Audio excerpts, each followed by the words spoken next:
Hanji, good afternoon. I hope I'm audible and visible to people online. Yes, sir. Chalo, thank you. So, weekly current affairs as always, the most important news. हर बड़ी किस्मत अच्छी है हमारी, कुछ ना कुछ बहुत ही अच्छा मिल जाता है और साथ में एक चॉकलेट देने को मौका मिल जाता है. So let's do the MCQs first. 6 MCQs, 6 minutes and 4 से ऊपर चॉकलेट, नहीं तो चॉकलेट मेरी. Right, these are the question papers. Please ले लो.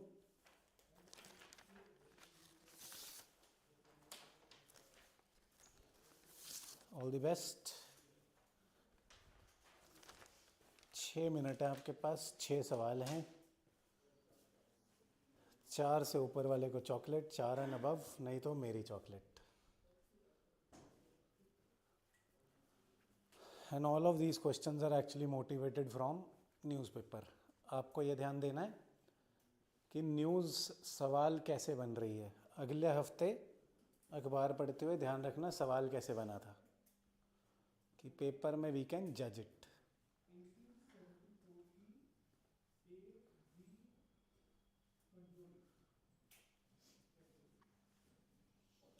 So 6 minutes.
Good afternoon. Please question paper ले लो.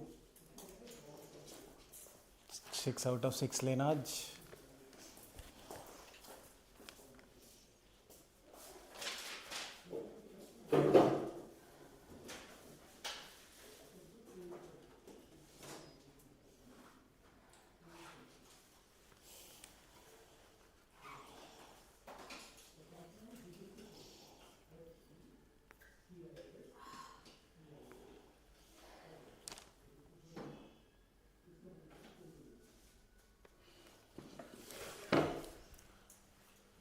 ऑनलाइन वाले नेक्स्ट 3 क्वेश्चंस.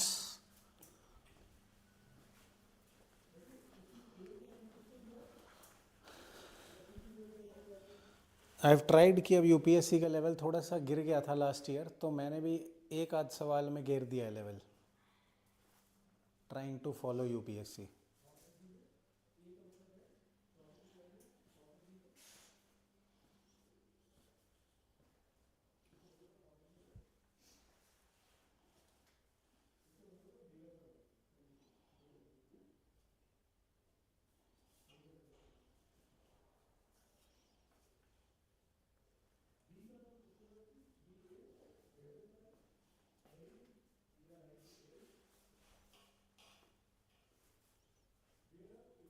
डन कि पेन एक ही है.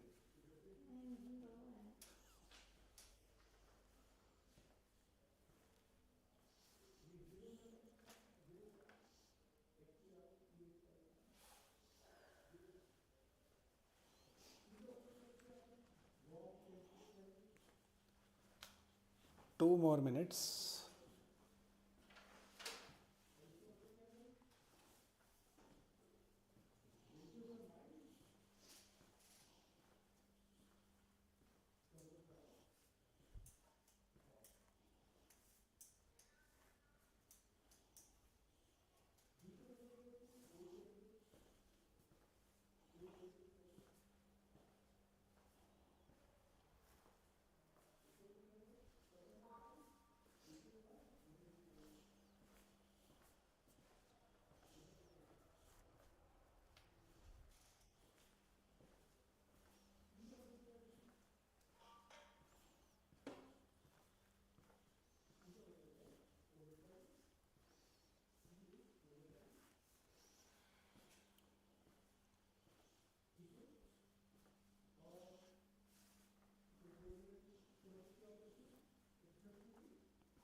half a minute more.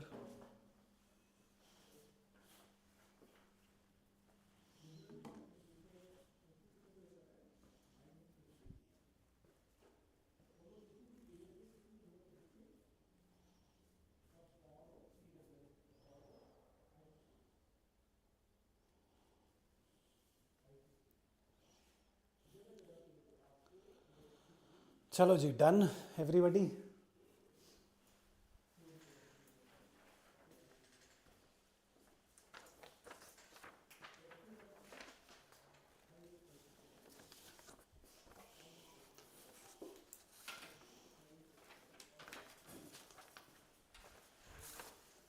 लो जी, let's check the answers.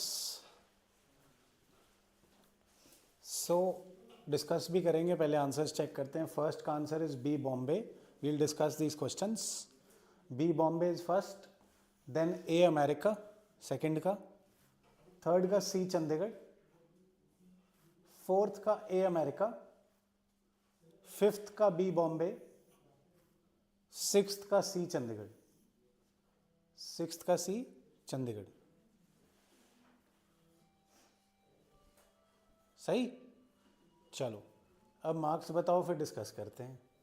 Anybody 6 on 6? 0,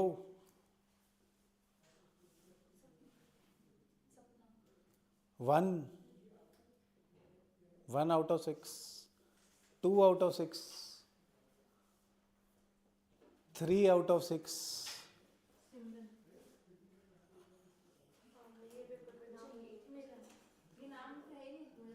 4 out of 6,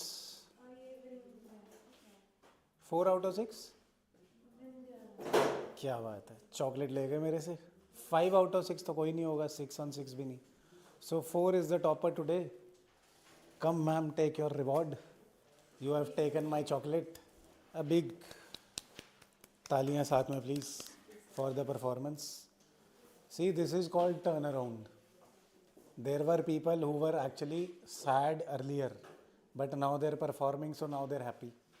So कुछ नहीं लगता है, थोड़ी सी मेहनत लगती है और काम करो तो आगे बढ़ते हैं. Right, let's discuss these questions. Consider the following about mule accounts. Mule accounts बहुत न्यूज़ में रहे हैं.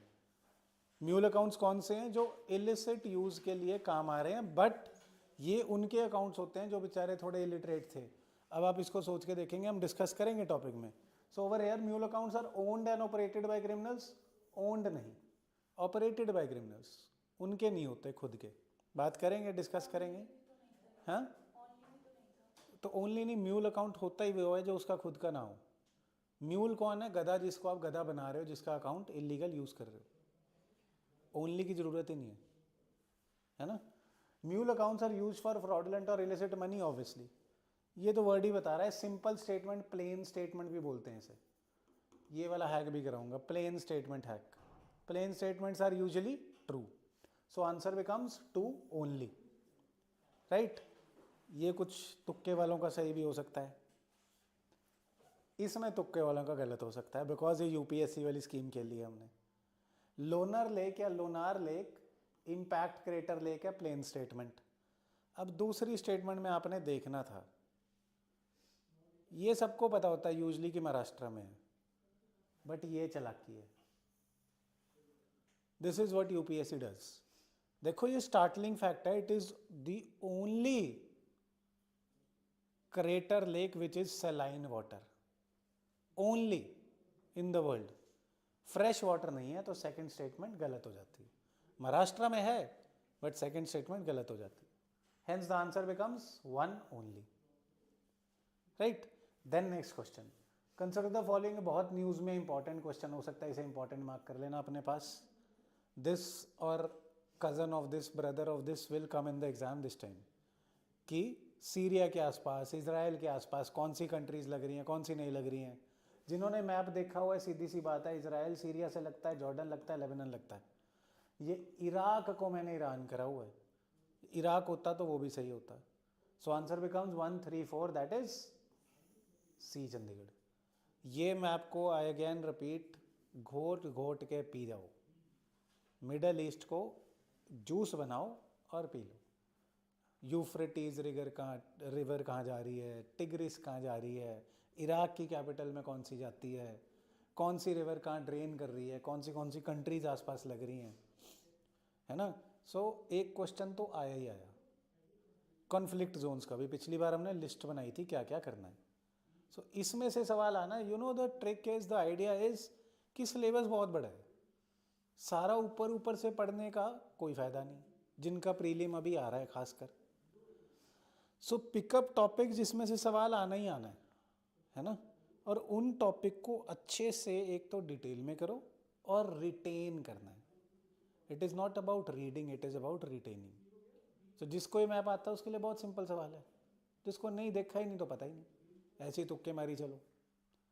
जिन्हें तुक्का मारना होता है जॉर्डन को काट देता शायद, right, but that would have been wrong. So please cater to this map very well।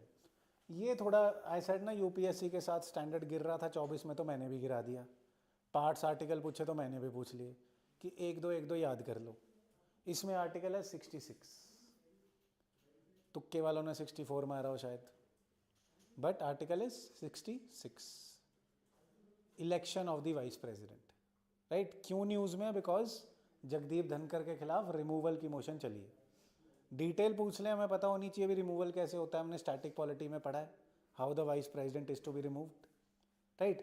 But ऐसा सा सवाल टीडीएस, लास्ट टाइम पार्ट्स पे पूछा था, इस बार आर्टिकल पे आ जाए, क्या कर लेंगे। So article 66 is for election of vice president, right. Then Amrit Gyan Kosh portal, कोशिश नहीं, Kosh portal is launched under which of the following. इसमें गेस करना होता तो क्या करते, easier options to make wrong. गलत ऑप्शंस कौन सी सोच सकता है बंदा, नरेगा, पोषण अभियान, अंत्योदय, बट एक कर्म योगी अलग नहीं है। ऑड वन आउट भी देख लो, ऑड वन आउट वाला हैक लगाओ इसमें, पुअर के लिए, पुअर के लिए, पुअर के लिए, सिविल सर्वेंट्स के लिए ऑड वन आउट लग रहा है। 3 similar options, 4th one is the answer. 2 similar होती तो उन 2 में आंसर होता, right. So this is the answer, right जी। देन बैंगलोर प्रिंसिपल्स, इसमें भी वही चीज़ लगेगी, Bangalore principles of इकोसॉक, UN इकोसॉक, economic social council, किससे डील करते हैं जी इसमें? What should be here? जो इजी ऑप्शंस हैं वो गलत बनानी भी तो आसान है, सही तो मैं पढ़ के बना रहा हूँ ना, राइट। सो जुडिशियल एथिक्स न्यूज़ में भी है, बिकॉज एक हाई कोर्ट के जज ने मिनॉरिटी के बारे में कुछ फालतू बोल दिया, उसमें रिमूवल की प्रोसीडिंग्स चल रही हैं, ट्रेनिंग अभी सुप्रीम कोर्ट ने उस पर ऑब्जर्वेशंस दी हैं, but removal is so tough, तो जुडिशियल एथिक्स की बात आई है कि एथिक्स कैसे मेंटेन करें। Even in our academies, even in everything ethics needs to be maintain. So judicial ethics के बारे में बैंगलोर प्रिंसिपल्स हैं, और बैंगलोर प्रिंसिपल्स बहुत ही रेयर बात है, इसलिए आई आस्क्ड देम, नहीं तो न्यू दिल्ली प्रिंसिपल्स वो बहुत सारे हो जाते हैं तो कन्फ्यूजन हो जाती है, राइट। देन डूबियस आंसरों पे रिट हो जाती है। So but this is clear cut, Bangalore principle judicial ethics के ही हैं, और ये सवाल ऐसे भी हो सकता है, कहीं ना कहीं गलियों में से यूपीएससी सवाल बनाता है। It does not ask you what is too much in news, it asks you a parallel fact which is in news, कि कन्फ्लिक्ट न्यूज़ में है, बशर अल असाद को हटा दिया गया सीरिया से, है ना, यूक्रेन रशिया की वॉर चल रही है। दे विल नॉट आस्क कि कौन था सीरिया का dictator, never. They will ask you something like, जैसे गोलन हाइट्स का पूछा था, है ना, गोलन हाइट्स कौन सी कंट्री के पास है, या कौन से बॉर्डर लगते हैं, किसके कंट्रोल में है, या फिर ये रिवर कहाँ ड्रेन हो रही है, कंट्रीज कौन सी लग रही हैं। 2 सवाल उसी कॉन्फ्लिक्ट जोन से हैं, और बार बार लगभग वैसे सवाल आते हैं, right. So coming to the mule account, गधे वाला अकाउंट, इस पिक्चर को याद रखना, ध्यान रहेगा। होता क्या है, I just explain in brief. Mule accounts are, mule accounts क्या है? इलिसिट या फ्रॉडुलेंट मनी ट्रांसफर के लिए यूज होते हैं, मनी ट्रांसफर के लिए यूज होते हैं, राइट। आपने कोई क्राइम से मनी कमाया, यहाँ पे किसी से फिरौती ली, किसी से रिश्वत ली, किसी से काला पैसा लिया, किसी को ज़बरदस्ती बंदूक रख के पैसा लिया, टेररिस्ट एक्टिविटी से, ब्लैक मनी, कोई भी इलिसिट पैसा था। अब आपको पता है इंडिया में अगर खर्चूंगा तो पकड़ा जाऊंगा, इसे बाहर कैसे भेजूं? दुबई में भेज के वहाँ रहते हैं, या फिर माल्या साहब के साथ विजय मनाते हैं यूके में, तो पैसा कैसे भेजें? एक गरीब सा आदमी पकड़ा, 2-3 गरीब आदमी पकड़े, सबके अकाउंट में 50-50 करोड़ डाला या 20-20 लाख डाला और ट्रांसफ़र करा दिया दूसरी जगह। तो ट्रांसफ़र किसके अकाउंट से हुआ? ये गरीब अनपढ़ आदमी के अकाउंट से। उसे थोड़े से पैसे दे दिए, वो भी मान गया। जब ट्रांसफ़र हो गया उसे पता नहीं क्या हुआ, राइट? बट जब they try to catch the person कि किसने पैसे भेजे, गरीब आदमी हाथ आ जाता है, ए भैया मेरे को तो पता नहीं, वो साहब साइन करा गया था, मुझे तो पता नहीं वो साहब कौन था। तो अब इस गरीब आदमी से क्या निचोड़ लोगे? पैसे ने जहाँ जाना था चला गया। Hence these are mules get caught and the original criminals, original or real criminals are undetectable. Original criminals undetectable रह जाते हैं। क्या होता है कि यूजुअली जो खाली पड़े अनपढ़ों के अकाउंट, गरीबों के अकाउंट, उनको यूज करके they transfer their funds outside and they themselves, the criminals, they become undetectable। कि किसी के अकाउंट से गए थे, ढूंढ लो, पकड़ लो इसको, राइट? सो म्यूल्स कौन है इसमें? जो वो ओरिजिनल अकाउंट ओनर है। म्यूल अकाउंट क्या है? जो इलिसिट या फ्रॉडुलेंट ट्रांसफर्स के लिए यूज हो रहा है, राइट? तो इसको पकड़ने के लिए अब आरबीआई ने म्यूल एआई हंटर बनाया है।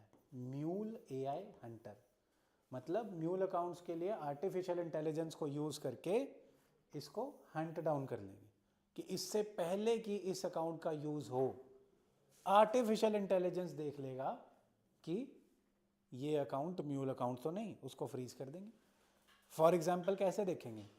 लेट्स से इस बैंक में 10,000 अकाउंट है, इसमें से 2,000 अकाउंट ऐसे जिसमें मैक्सिमम टू मैक्सिमम 500 रुपये बैलेंस है, साल में ज़्यादा से ज़्यादा 5,000 आ जाता है, बट एकदम से एक दिन उसमें 4 लाख आ जाता है या 20 लाख आ जाता है। So it is a red flag.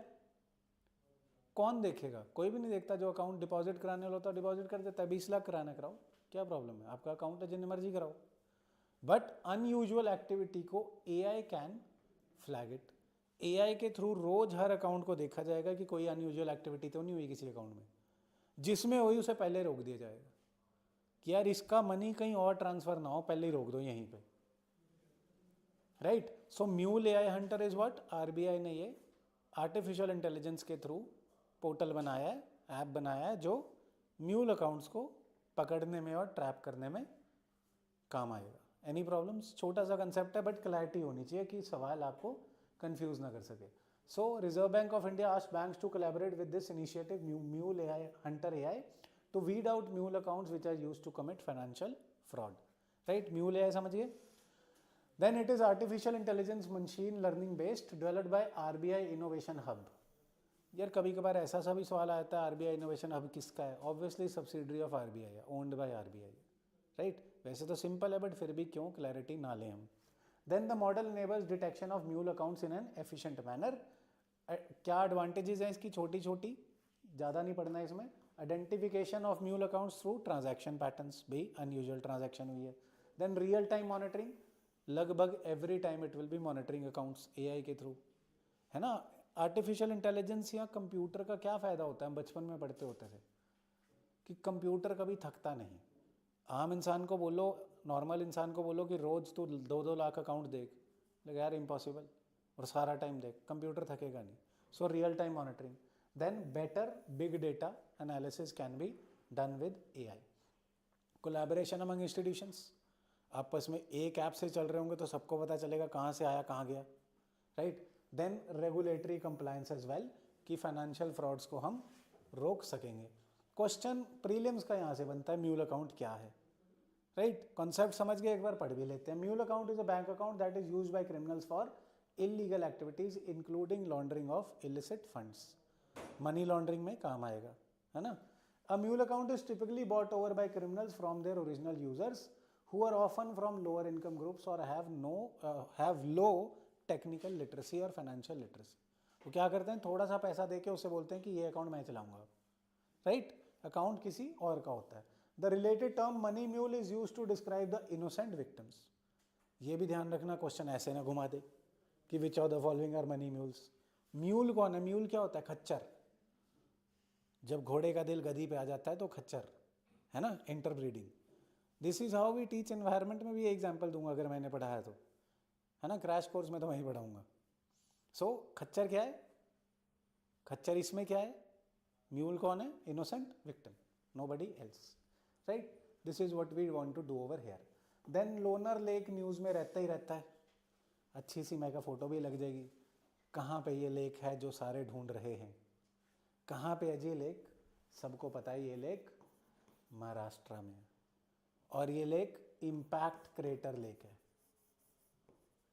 Impact crater lake,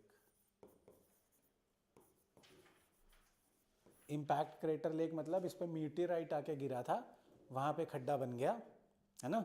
खड्डा किस वजह से बना? क्योंकि ऊपर से स्पेस से पत्थर आके गिरा था, meteorite. I hope we remember meteors, meteorites. So meteorite आके गिरा था और वहाँ पे खड्डा बन गया, उससे लेक बन गई। सो पहली बात महाराष्ट्र में है, दूसरी बात इम्पैक्ट क्रेटर लेक है, तीसरी बात जो हम भूल जाते हैं पर हमें पता होनी चाहिए, this is very saline, very saline water, even more saline than seas. Water is even more saline than seas. And एक और बात जो पिछले साल न्यूज में रही थी, the water changes colour, water changes colour. Last year pink हुआ था, फिर ब्लू, डार्क ब्लू भी हुआ था, रेड ब्लू भी हुआ था। So water changes colours due to micro organisms. इसमें अभी पिछले साल बोल रहे थे एल्गी है, फिर बोला फंगस है, तो अभी श्योर नहीं हुआ, you can say micro organisms for sure, right? So these are the 4 things to note. एक बार पढ़ भी लेते हैं। What is it? Maharashtra, impact crater lake, saline, very saline water, and changes colour due to micro organisms. ये seasonally होता है। So Maharashtra government का प्लान है to the Archaeological Survey of India to include Lonar lake in Buldhana district in UNESCO world heritage sites. हम बोल रहे हैं इसे वर्ल्ड हेरिटेज साइट्स में लेके आओ, इसलिए ये न्यूज़ में है। सो अभी है वर्ल्ड हेरिटेज साइट? नहीं, ये भी ध्यान रखना, right? Then Lonar lake lagoon in Buldhana district of Maharashtra में है, created due to a meteorite. Impact crater lake भी बोलते हैं, इम्पैक्ट से क्रेटर मतलब खड्डा, है ना? Impact crater lake, it is only known saline crater lake in the world. ये फैक्ट हम भूल जाते थे, इसलिए मैं खबर एक्चुअली लेके आया था, नहीं तो लोनर लेक सबको पता है, right? It is the only known saline crater lake in the world found by impact meteorite 50,000 years ago. ठीक है, 50,000 साल पहले बनी थी, याद करने की कोई ज़रूरत नहीं। सेलाइन है, ध्यान रखना। इट इज़ 7 टाइम्स, देखो नमक कितना ज़्यादा, और हमें पता ही नहीं था, 7 times saltier than sea water, right? लगभग 1 किलोमीटर डायमीटर की, कोई बात नहीं। One of the most striking aspects is its colour which changes from green to pink depending upon the season and the water conditions, right? इसका colour भी change होता है, क्यों? Due to micro organisms. We can not certainly say सिर्फ algae या सिर्फ fungus या bacteria, but micro organisms for sure. So then that is it. ये मौत कौन होता है? जो लाइट पे रात को नहीं आते उड़ने वाले, ततैये बोलते थे हम इन्हें हिंदी में। You know, once upon a time, ये बेचारे मतलब ऐसे लगते हैं ना, ये ना काटते हैं ना कुछ करते हैं, वो लाइट पे घूमते रहते हैं। तो आई नेवर फियर्ड देम। वो once upon a time what happened, patient came to my father, ये उड़ता उड़ता ततैया मौत किसी के कान में घुस गया, अंदर घुस गया और अंदर जैसे करता हो करी जाए। और वो बेचारे बुजुर्ग आदमी थे, 70 साल के, 70-75 के। तो अब उनके कान में एक तरफ से पानी डाला, दूसरी तरफ से ये लगभग आधमरा हुआ निकाला। सो सिंस देन जब भी लाइट पे होते हैं तो आए डू इट लाइक दिस, के अंदर ना घुस जा, पहले बाहर जा। So they might be, let's say they do not bite, but they can cause trouble. और ये प्लांट्स और क्रॉप्स के लिए भी ट्रबल क्रिएट करते हैं, है ना? ये न्यू लीव्स पे जाके अच्छे अच्छे पत्ते ढूंढ के वहाँ पे एग्स ले डाउन कर देते हैं और उन पत्तों को खा जाते हैं। अच्छे पत्तों पे अपने अंडे हर कोई डालना चाहता है ना? और यही न्यूज़ है कि behaviour of the species UPSC पूछता है। सो एक बहुत ही स्टार्टलिंग सी बात है, ये तो 2 साल से न्यूज़ में थी, that plants can speak. Plant अपने अलग अलग तरीके की वॉइसेस निकालते हैं जो इंसान नहीं सुन पाता। ये मन गढ़ंत बात नहीं कर रहा मैं, बाबा नहीं हूँ, है ना। इट हैज़ बीन प्रूव्ड कि plants take out sounds when under stress. Stress sounds निकालते हैं, वो इंसान नहीं सुन पाता but other plants and insect सुन पाते हैं। Even one more research is there, जैसे हमारा वर्ल्ड वाइड वेब है ना, दे से कि ट्रीज का, सारी रूट्स का वर्ल्ड वाइड वुड है। वर्ल्ड वाइड वेब नहीं, वर्ल्ड वाइड वुड, सारे रूट्स आपस में मिले हुए हैं। So plants can communicate with each other and stress conditions में एक दूसरे को आवाज़ लगा लगा के बता सकते हैं कि हम भाई स्ट्रेस में हैं। ऐसा नहीं लग रहा कि बच्चों वाली कोई म्यूजिकल सी कहानी सुना रहा हूँ मैं, बट दिस इज़ ट्रू। हमारे लिए क्या रेलेवेंट है, इंसेक्ट्स भी इसे सुन पाते हैं एंड इंसेक्ट्स लाइक मॉथ्स, ये जो मॉथ है ये प्लांट की आवाज़ सुनकर और उसकी वेरियस फ्रेग्रेंसेस सुनकर, plants communicate through voices and fragrances, fragrances देखकर और इसकी वेरियस वॉइसेस सुन करके उन्हीं प्लांट्स पे एग ले डाउन करता है जो हेल्दी हो। जो स्ट्रेस्ड आउट प्लांट्स होते हैं उन पे एग्स ले डाउन नहीं करता, है ना। Stress can easily kill success, that is a for sure guarantee. जिस दिन स्ट्रेस सिर पे बैठ गई, अच्छे से अच्छा आदमी बॉक डाउन हो जाता है। So moths are very intelligent, they lay down eggs where the plant is not under stress. खुशहाल प्लांट पे जाकर अंडे ले डाउन करते हैं। और यूपीएससी कैसे सवाल पूछता है इसमें, विच of the following animals uses tools, which of the following lays down eggs using plant voices. तो इतनी सी बात हमें इसमें पढ़नी है। एक दो फैक्ट्स और देख लेते हैं। Moths can hear sounds emitted by plants and rely on them to choose which plant to lay their eggs upon. Right, हमने यूपीएससी पैटर्न को फॉलो करना है, नहीं तो इतनी बड़ी बात नहीं है, but they pick up behaviour of species and ask you questions. तो हम क्यों ना कवर करें कि वहाँ जाके पता चले अच्छा ऐसा भी होता है, आइडिया होगा तो हम गेस कर लेंगे। इंसेक्ट्स यूजली आंसर भी आ रहा है, तो इंसेक्ट की न्यूज़ हमेशा इंपॉर्टेंट है। Right, so moths are insect that belong to the order Lepidoptera. इतना नहीं पूछ रहे बट क्या पता दिमाग खराब हो जाए। They share with butterflies, butterflies के सेम ऑर्डर से होते हैं, ये गैसेबल सी बात है। There are about 1,60,000 known species of moths, far out numbering butterfly species. इनकी स्पीशीज़ बटरफ्लाई स्पीशीज़ से ज़्यादा है। ये थोड़ा मेरे को सरप्राइजिंग लगा था, मेरे को लगता था बटरफ्लाई ज़्यादा होंगी, तो क्या पता किसी को सरप्राइजिंग लगे, अगला पूछ ले।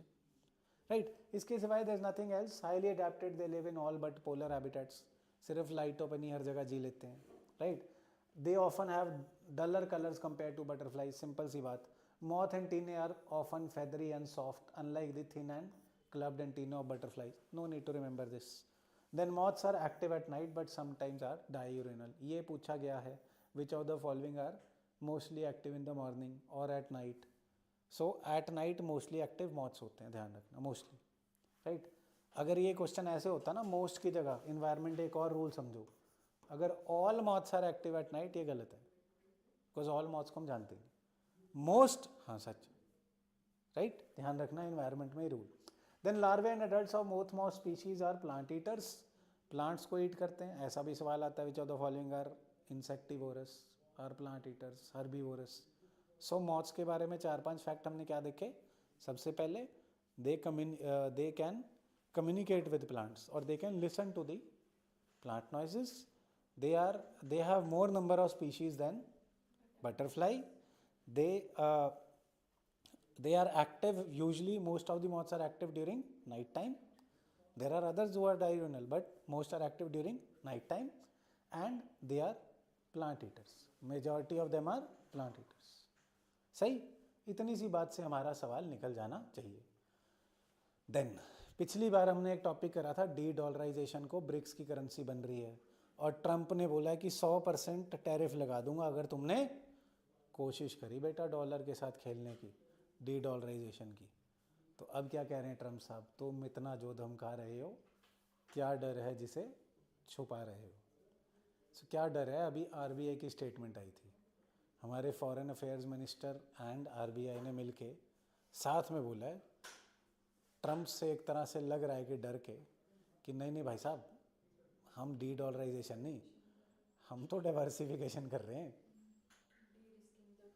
डी रिस्किंग द ट्रेड कर रहे हैं, डाइवर्सिफिकेशन कर रहे हैं और हम चाह रहे हैं कि डॉलर रिप्लेस ना हो, बल्कि वर्ल्ड ट्रेड बढ़े और ग्लोबल ट्रेड बढ़ने के साथ साथ बेटर स्टेबिलिटी आए, है ना।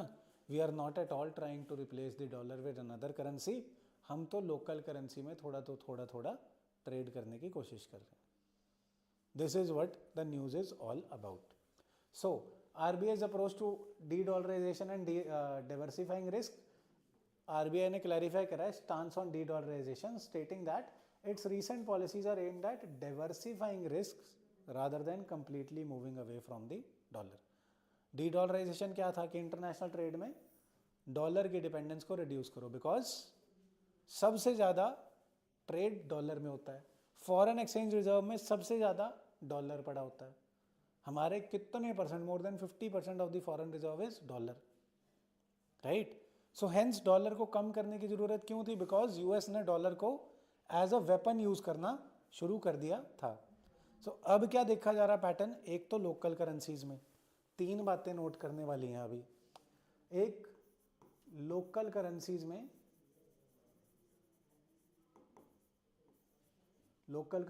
ट्रेड बढ़ रहा है, दूसरी बात, बहुत सारी सेंट्रल बैंक्स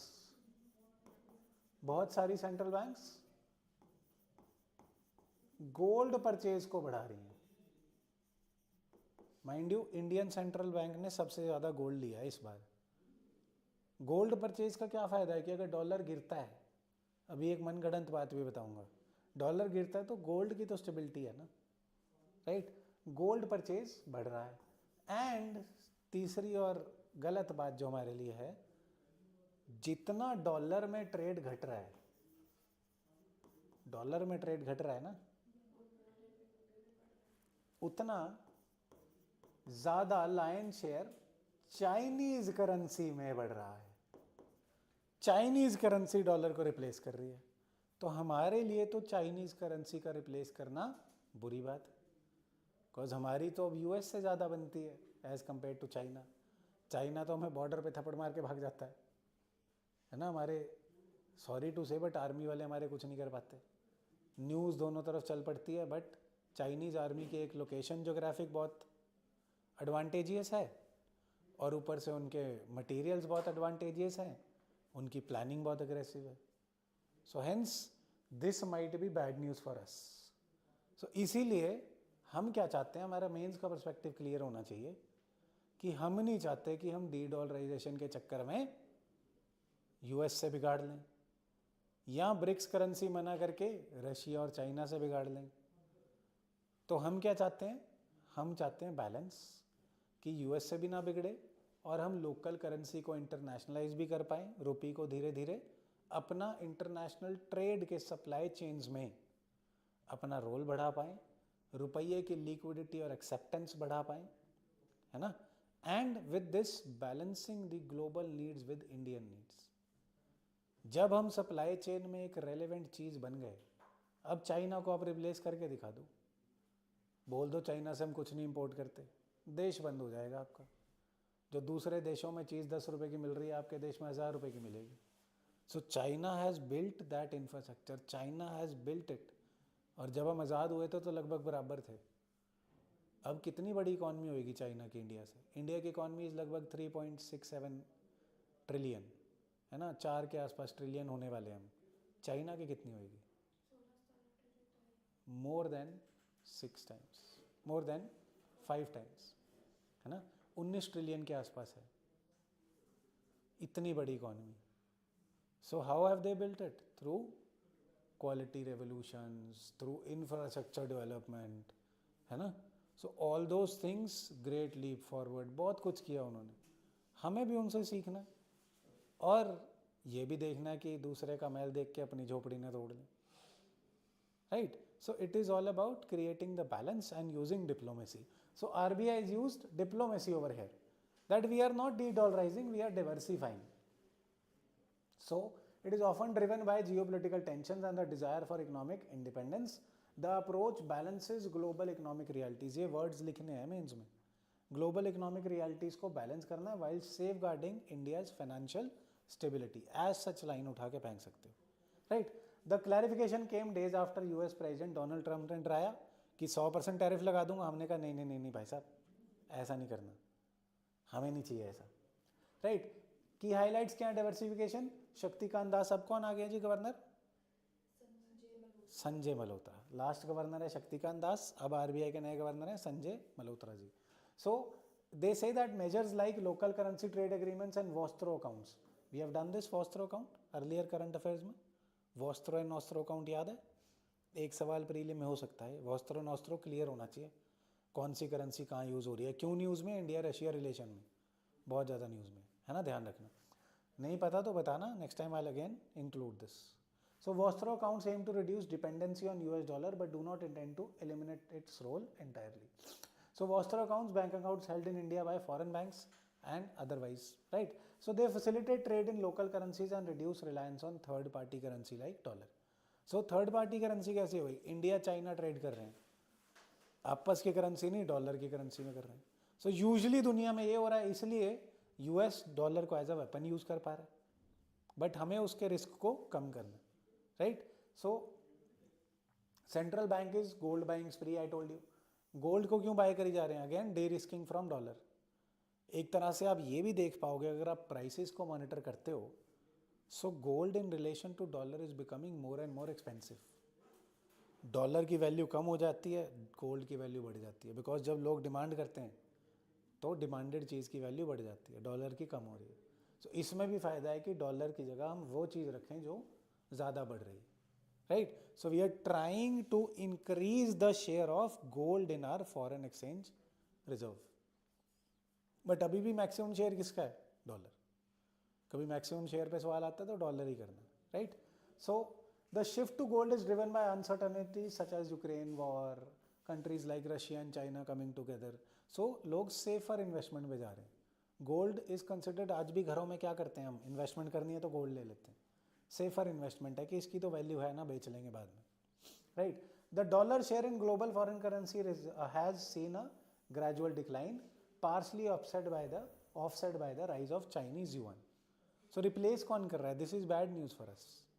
युआन रिप्लेस कर रहा है मेजरली, सारा नहीं but major, right. Then emerging markets like India are seeking alternatives to dollar reliance due to geopolitical and economic risks associated with one currency dominance and domestic currency trade को हम कोशिश कर रहे हैं। देखो सबसे बड़ा खर्चा इंपोर्ट का इंडिया का कौन सा है? बचपन से पढ़ते आ रहे हैं, ऑयल। तो हम कोशिश कर रहे हैं कि एटलीस्ट ऑयल को, पेट्रो डॉलर को रुपये में खरीद सकें। अगर हम ये इसमें सक्सेसफुल हो गए कि 2-3 oil exporting countries like UAE, Saudi, Iraq, Iran, है ना, अगर इनको ही हम मना गए कि यार हमारा रुपया ले लो, तो फिर हम बहुत बेनिफिट में रहेंगे। बट अगलों को क्या प्रॉब्लम होगी? वो क्यों नहीं ले रहे रुपया? हाँ, हमने तो उन्हें सिर्फ पेमेंट करनी है। लेट्स से हम 100 करोड़ रुपए साल का उनसे ऑयल लेते हैं फॉर एग्जांपल। अब हम उन्हें क्या देते हैं? हम उन्हें कुछ बेच नहीं पाते, तो हमने 100 करोड़ रुपए दे दिए डॉलर की जगह। डॉलर दिए थे 100 करोड़ डॉलर, तो वो दूसरी जगह कोई अमेरिका से खरीदना, चाइना से खरीदना, सब डॉलर मांग रहे हैं, तो डॉलर दे के लिया जा सकता था। बट रुपये से क्या होगा? उनके पास इकट्ठा होता जाएगा। अब रुपया इकट्ठा होता जा रहा है, वो कहाँ खर्चें इसे? वो रुपये का क्या करें, right. So this is what. हाँ जी, आपको दे जाए किस खुशी में? आप सऊदी अरेबिया के प्रिंस को जानते हैं? कैसे? तो फिर मंगा लो 2-4-10 करोड़, मुझे भी फंडिंग दे देना, स्टार्टअप अन अकेडमी बना देंगे हम, 1000 करोड़ रुपए। पर अन अकेडमी नहीं बनाना, बिकने वाला बेचारा। बाईजूस तो बिक ही गया, ख़त्म हो गया वो तो। बाईजूस बिक गया, अन अकेडमी बिक गया, बिकने वाला है, बिका नहीं है अभी। उन्होंने खैर मना करा है। लॉस में तो है ही है, लॉस में तो सारे स्टार्टअप्स होते हैं।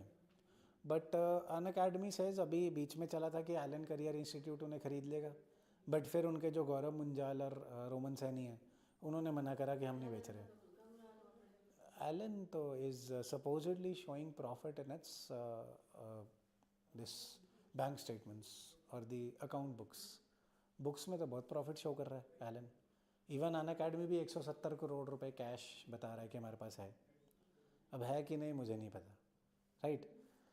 सो एनी हाउ सऊदी से पैसे आएंगे तो भिजवा देना, right. So however international trade in rupee has been limited due to India's trade deficit with most countries. So हम इसमें इलाज में ये लिख सकते हैं कि हमें एक्सपोर्ट प्रोएस बढ़ानी है ना. अगर हम एक्सपोर्ट प्रोएस बढ़ाएंगे, one of the way forward could भी अपने एक्सपोर्ट्स को बेटर बनाना, डाइवर्सिफाई करना, कि हमारे डेफिसिट्स खत्म हो. India has been primarily an importing country till now. आज़ादी से लेके आज तक भी हम इंपोर्ट ज़्यादा करते हैं, एक्सपोर्ट कम. वो बात अलग है कि कनाडा में बैठ के कोई माली बन के हमें पैसे भेजी जा रहा है. दैट इज़ नॉट पर से इम्पोर्ट और export, that is just manufacturing sector चाहिए. सर्विस सेक्टर को और ज़्यादा बढ़ावा देना चाहिए है, but that might be the law of comparative advantage, कि ज़रूरी नहीं है कि हम सिर्फ मैन्युफैक्चर्ड प्रोडक्ट्स ही बेचें, है ना. मैन्युफैक्चर्ड प्रोडक्ट्स के लिए अब क्योंकि India lower middle income country बन गया है, we are now no longer very poor country. Lower middle income country बनता है तो फिर क्या होता है, लेबर की प्रॉब्लम्स आती हैं. आपने आसपास ही मैं देखा होगा, कहीं ना कहीं ऑब्जर्व किया होगा कि लेबर काम करके तैयार ही नहीं. लेबर को जो मर्जी कह लो, नहीं नहीं भैया मैं तो 2000 लूँगा 1 घंटे के, नहीं तो नहीं आऊँगा. I have seen many people. क्या चाहिए उन्हें कि भाई उंगली लगाओ पैसे गिरे, मेहनत ना करनी पड़े, है ना. सो नहीं आते. This is what is happening. So this becomes a middle income trap, कि आप सस्ते गुड्स बना के बेचने लगो, सस्ते बन नहीं पाते बिकॉज लेबर का प्राइस हाई हो जाता है ना. Very good concept, middle income trap. सस्ते गुड बना के बेचने लगो, नहीं बन रहे सस्ते बिकॉज लेबर का पैसा ज़्यादा है. फिर ये स्लम डॉग एरियाज़ वाले बांग्लादेश एंड पार्टी, वो 20 रुपये में चप्पल बना के बेच देते हैं, हमारे तो 50 रुपये लेबर लेके जा रहा है, हम कैसे बेचें. हायर चीज़ें बनाने लगो टेक्नोलॉजी वाली, तो हमारे पास स्किल ही नहीं है. एयरक्राफ्ट हम बना नहीं पा रहे, अच्छी अच्छी डिफेंस इक्विपमेंट हम बना नहीं पा रहे. So hence things need to be solve through skill development, diversification and also comparative advantage. Not only कि दूसरा अच्छा जेट बना के राफेल बेच रहा है तो हम भी कोशिश करेंगे, but gradually, not total destruction of any sector, right ma'am. So ध्यान रखना है इसको. Then geopolitical context, BRICS and currency discussion से हमने लास्ट टाइम करा था. ब्रिक्स वाले बोल रहे हैं कि हम अपनी करेंसी लेके आएंगे. इसमें हमें क्या इशू है, एक तो यूएस टुडे, और दूसरा कि ब्रिक्स की करेंसी ऐसी ना आ जाए कि ये चाइना डोमिनेटेड हो जाए. चाइना सबसे बड़ी इकॉनमी है. सो क्या हमें छोड़ देना चाहिए? नहीं, we have to balance it and ensure a system where there is equal representation in this currency for all of the BRICS nations, है ना. ऐसा सिस्टम इंश्योर करना है कि सारी करेंसीज को, सारी कंट्रीज को बराबर मौका मिले. Then challenges in Indian neighbourhood, surging oil prices and declining dollar reserves, कि आप ऑयल खरीदी जा रहे हो और रिजर्व डॉलर का कम हो जा रहा है बिकॉज ऑयल महंगा होता जा रहा है. तो अब इंडिया को डॉलर को रिप्लेसमेंट तो चाहिए ही चाहिए, होने नहीं वाला सिर्फ डॉलर से, फिर से 1991 वाला इशू ना आ जाए, right. Then so what is while India has maintained robust reserves, it remains vigilant about the volatility of the dollar. एक मनगढ़ंत अच्छी सी कहानी भी सुनाऊंगा अभी. कंक्लूजन देखते हैं. India's cautious approach to managing dollar reliance reflects a strategic balance between mitigating risks and maintaining global trade stability. See, conclusions जब आप आंसर्स की लिखते हो, ऐसी प्रोफेशनल सी भाषा होनी चाहिए, right. So try doing this, mitigating risk and maintaining global stability through increased gold reserves and efforts to promote rupee in international trade. The RBI is navigating a complex economic landscape while safeguarding national interest. However, challenges like trade deficits and high transaction cost in domestic trade remain barriers to reducing dollar dependence entirely. Right? So अभी entirely तो हम dollar dependence नहीं हटा पा रहे, but we are trying. Through what? Through increasing our gold buying and trying to internationalize rupee, right. This is what we are trying to do. Then एक मनगढ़ंत कहानी ये थी, जब करेंसी शुरू हुई थी, पैसा शुरू कैसे हुआ था. पहले तो कोई पैसा था ही नहीं, बार्टर सिस्टम से पहले कोई एक्सचेंज ही नहीं होता था. फिर बार्टर सिस्टम हुआ कि मैंने चावल लगाए, विंध्या जी ने दाल लगाई अपने खेत में, मुझे दाल चाहिए, उन्हें चावल चाहिए, हमने एक्सचेंज कर लिया. बट उसमें प्रॉब्लम थी कि डबल कोइंसिडेंस ऑफ वांट्स होना चाहिए. अब मेरे को चावल चाहिए, विंध्या जी को दाल चाहिए ही नहीं, तो भाग जा, मैं क्यों दूँ, है ना. और दाल चावल ख़राब भी हो जाते हैं ज़्यादा देर पड़े पड़े, मैं रख भी नहीं सकता, राइट. सो फिर करेंसी शुरू होती है. करेंसी में पहले गोल्ड स्टैंडर्ड होता है कि अगर आपको 10 रुपये भी छापने हैं तो 10 रुपये का गोल्ड स्टोर करो.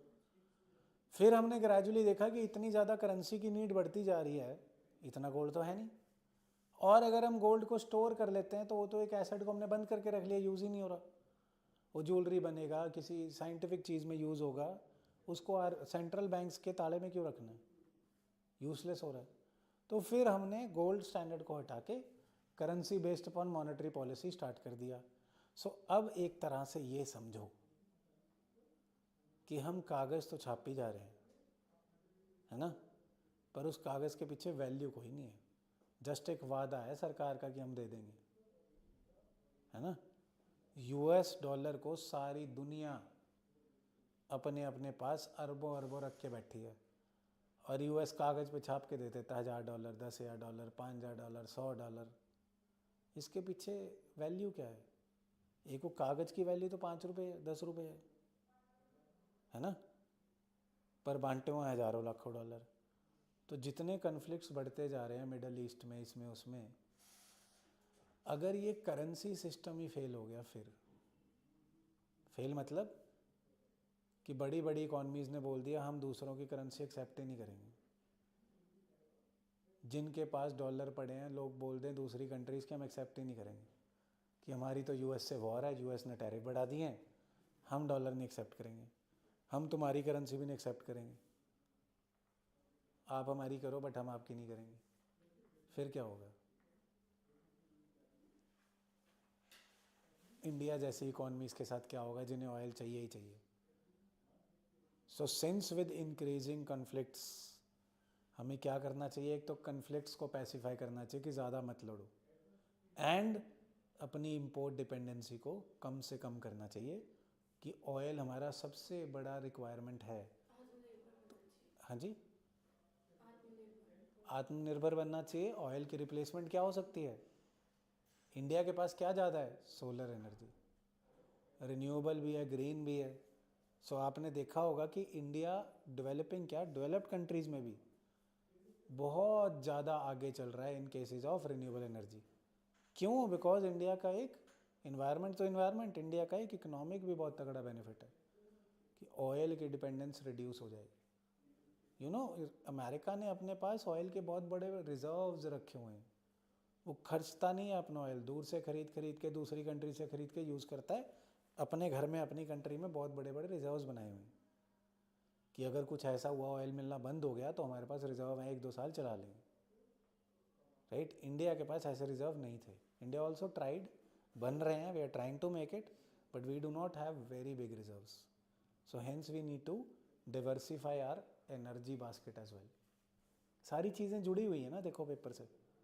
This is what the let's say level of thinking should be, कि हर चीज़ को आप लिंक कर पाओ अलग अलग चीज़ें ऑफ सिलेबस से, ताकि हम सीख पाएँ कि आंसर, एक कॉम्प्रिहेंसिव आंसर कैसे बनेगा। क्लियर जी? Any problems? So someone tries to copy my style, I will execute them. ये सीरियन रिबेल्स की बात हो रही है, पता होना चाहिए, थोड़ा सा आइडिया होना चाहिए यार क्या हो रहा है मिडिल ईस्ट में। सीरिया में एक डिक्टेटर फैमिली थी, बशर अल असद, असद की फैमिली थी, जो उधर की माइनॉरिटी को बिलोंग करते थे। सीरिया ऐसी कंट्री है जिसमें सुन्नी मेजॉरिटी है, सुन्नी मुस्लिम्स में शिया सुन्नी होते हैं। सो सुन्नी मुस्लिम मेजॉरिटी में रहते हैं, but this Assad family was one of the minorities, they were not part of Sunni Muslims. And Assad के, बशर अल असद के फादर पहले रूल करते थे 1970 से 2000 साल तक वो करते थे, फिर वो चले गए तो बशर अल असद आ गया। ये बशर अल असद ऑप्थेमोलॉजिस्ट था, डॉक्टर था, है ना, डॉक्टर था, बट ये पहले जब रूल में आता है तो बहुत अच्छे काम करता है। कहानी सुना रहा हूँ सिर्फ, राइट, की क्रॉनोलॉजी याद हो जाए। तो 2000 साल में जब ये डिक्टेटर बनता है, ये लीडर बनता है सीरिया का, तो बहुत अच्छे काम करता है कि लोगों से मिलता जुलता है, इकोनॉमिक रिफॉर्म्स की कोशिश करता है, और कोशिश करता है कि देश अमीर हो जाए। बट व्हाट हैपन्स कि 2011 के आसपास 9-10 साल के बाद इसकी पॉलिसीज़ को देखा जाता है कि ये पुअर को बेनिफिट नहीं कर रही, रिच को ही कर रही है। पुअर के पास डेवलपमेंट के गेन्स नहीं पहुंच पा रहे। और इस टाइम आसपास क्या और होता है? अरब स्प्रिंग। अरब स्प्रिंग इज़ जो डिक्टेटरशिप्स के खिलाफ अरब कंट्रीज़ में डेमोक्रेटिक रेवोल्यूशन आती है कि डिक्टेटरशिप हटाओ डेमोक्रेसी लेके आओ, डिक्टेटरशिप हटाओ डेमोक्रेसी लेके आओ। वही अरब स्प्रिंग के जो रिवोल्ट्स होते हैं, जो प्रोटेस्ट होते हैं, इसके खिलाफ भी होने लगते हैं। तो इमेजिन करा जाता है कि ये आदमी पढ़ा लिखा है तो लोगों को राइट्स देगा, बट रादर देन दैट ये क्या करता है, वायलेंस यूज़ करता है। गांधी जी का मैसेज भूल जाता है और वायलेंस यूज़ करता है प्रोटेस्ट को दबाने में। सो प्रोटेस्ट को दबाने में जब आप वायलेंस यूज़ करोगे तो violence can never be ended permanently with violence. So एक बारी तो ये सक्सेसफुल हो जाते हैं अभी 3-4 साल पहले वायलेंस को दबाने में, कि जो प्रोटेस्टर थे उन्हें दबा दबो के, ये भी अलेज किया जाता है कि केमिकल्स यूज़ करे थे इन्होंने, केमिकल वेपन्स जो प्रोहिबिटेड है। देन एक बारी तो ये सक्सेसफुल हो जाते हैं, बट फिर भी नॉर्थ वेस्टर्न साइड में एक आधी जगह रिबेल्स एक आधी सिटी को अपने पास पकड़ के रखते हैं। फिर अब 1-2 साल बीतते हैं तो पिक्चर कैसे चेंज होती है। जब पहली बार ये रिबेल को दबाते हैं ना आसाद साहब, तो इनके सपोर्टर कौन होते हैं, रशिया, लेबनान में बैठा टेररिस्ट ग्रुप हिजबुल्ला, और पैलेस्टीन में बैठा हमास, और ईरान। ये 4 पहली बार जब ये रिबेल्स को दबा पाते हैं आसाद साहब। अब रिबेल्स मौका तो देख ही रहे होते हैं, अपॉर्चुनिज्म देखो इनका। अब देश में सच्चाई क्या है दुनिया में, जो रशिया इसका सपोर्टर है that is weakened by Ukraine war. Then जो हिजबुल्ला जो लेबनान से इसका सपोर्टर था, इजराइल ने इसके सारे बड़े बड़े लीडर मार दिए है ना वॉर में। सो इजराइल से वीकेंड। देन ईरान,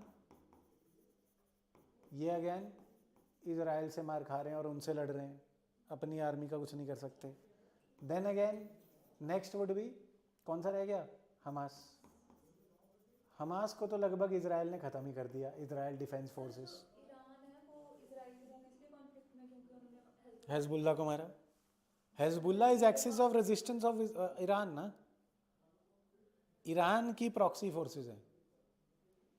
जैसे पाकिस्तान प्रॉक्सी फोर्स, हमारे प्रॉक्सी मतलब रियल आर्मी नहीं, अपने मिलिशियाज लड़ा के छोड़ दिए। पाकिस्तान क्या करता है, जैश ए मोहम्मद, लश्कर ए तैयबा, वो क्या है, उनके प्रॉक्सी फोर्सेस हैं। मतलब नॉट अपेरेंटली रियल बट उन्हीं के फोर्सेस हैं। कश्मीर में टेररिज्म कौन करा रहा है, पाकिस्तान। वैसे ही हिजबुल्ला किसका आदमी है, ईरान, राइट। सो ईरान के खुद के हालत बिगड़े हुए थे, रशिया के बिगड़े हुए थे, तो सीरिया बशर अल असद के जितने सपोर्टर्स थे वो सारे वीकेंड थे। तो इस मौके का फायदा किसने उठाया, जो रिबेल्स थे। रिबेल्स ने फिर असद की फोर्सेस से लड़ना शुरू कर दिया। थोड़े से दिनों में सीरिया की कैपिटल कौन सी है, दमेस्कस। दमेस्कस में पहुंच गए और बशर अल असद भाग गया। सिमिलर कहानी हमारी, एक बिल्कुल सेम अपॉर्चुनिज्म की कहानी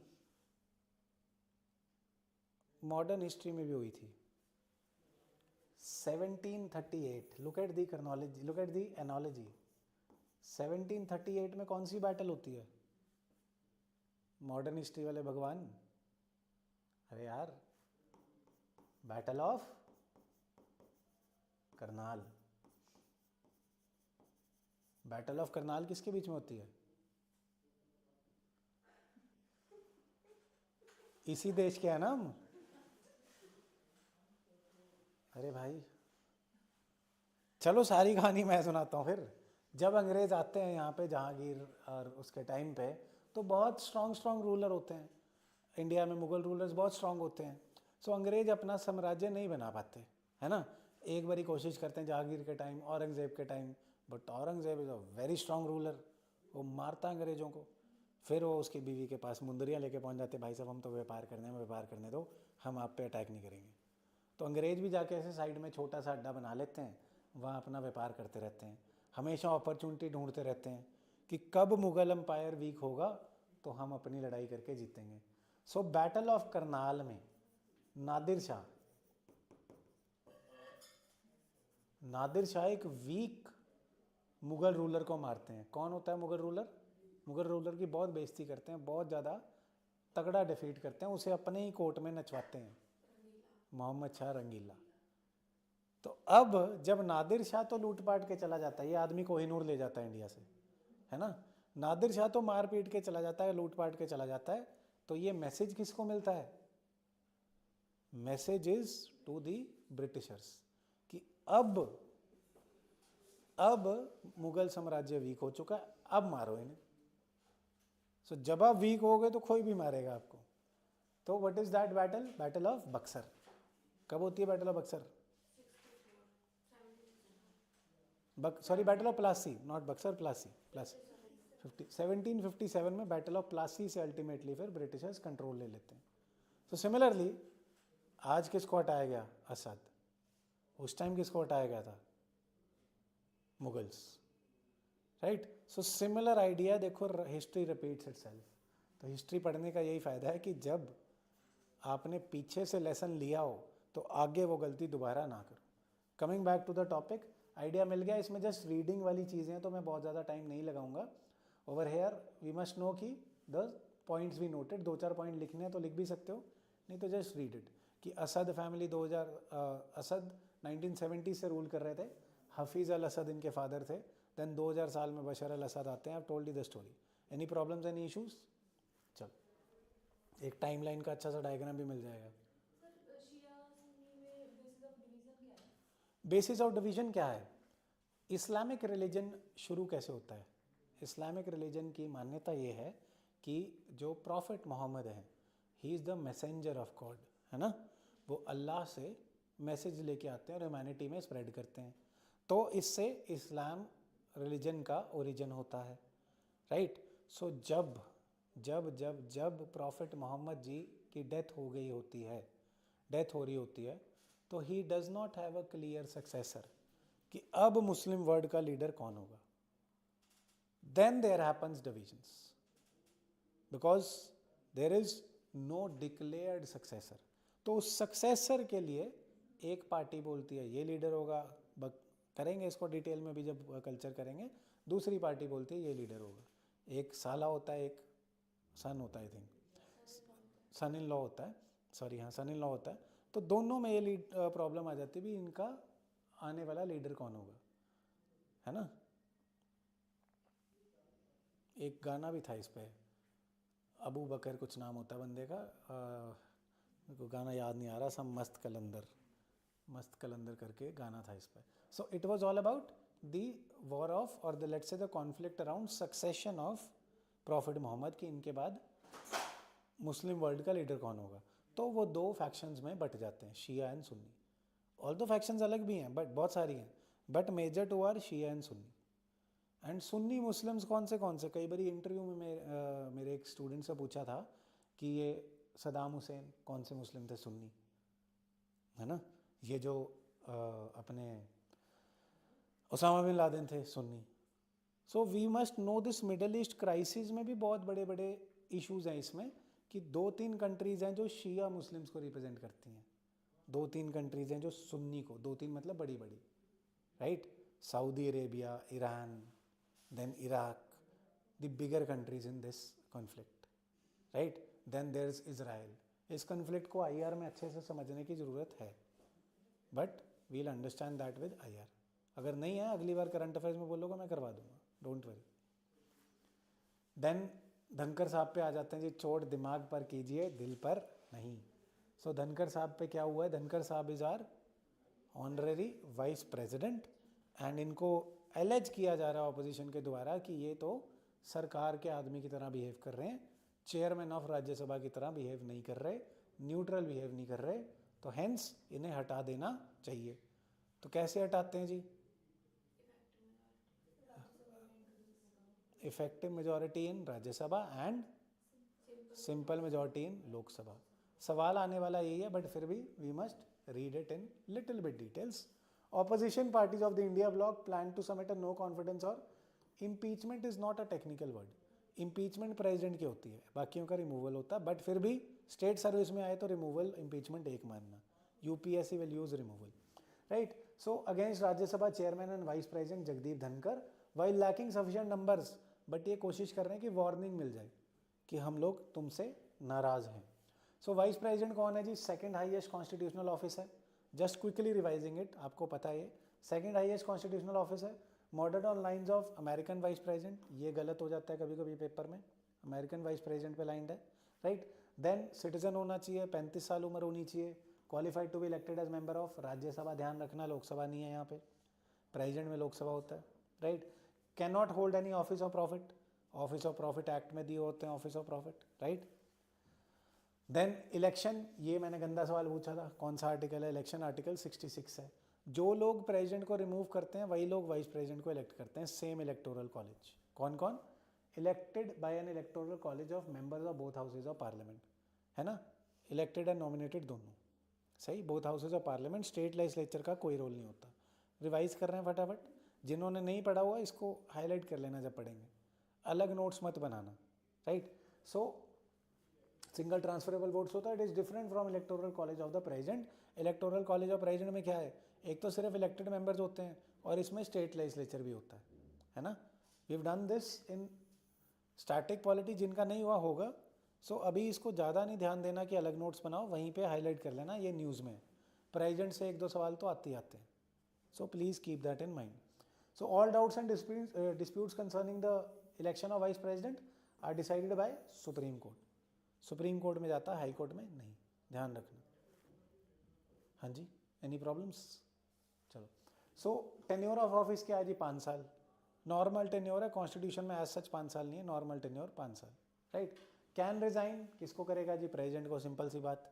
can be remove by resolution of an effective majority.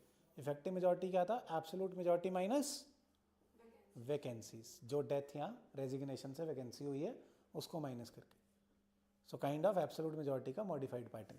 सो राज्यसभा में इंट्रोड्यूस होगा बिल, इफेक्टिव मेजोरिटी से पास होगा, देन लोकसभा में कौन सी मेजोरिटी से पास होगा, सिंपल मेजोरिटी से। आज तक कितने वाइस प्रेसिडेंट निकाले जा चुके हैं, 0। आज तक ये प्रोसीडिंग भी नहीं चली है निकालने की।